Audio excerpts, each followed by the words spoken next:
Hi guys, ito tapos na kaming maglakad at napagkasundoan namin ng asawa. Kumain muna kami ng dinner sa Yang Bao Bao on the way sa pauwi sa aming bahay. Ito po dito.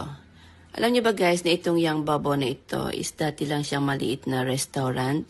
Dahil madami silang customer, nag-change location na sila para mas ma-accommodate nila ang customer nila.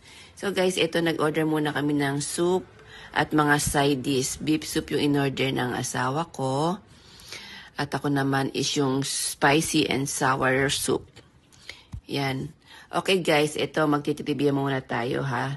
Tungkol dito sa mga side dish na in-order natin. Sa black pungus, radish, and cabbage. Alam niyo ba guys na itong black pungus na ito is it helps us to protect our liver, lowering our cholesterol, boosting our gut health. Galing, di ba?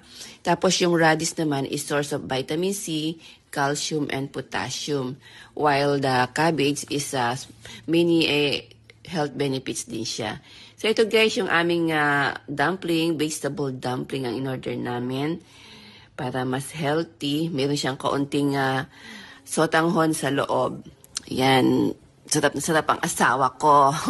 Ito naman yung fried dumpling.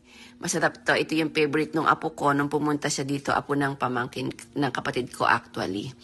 So ayan, nakaisang order yung apo namin. Ayan o, sarap na sarap yung asawa ko habang ako nagbibideo.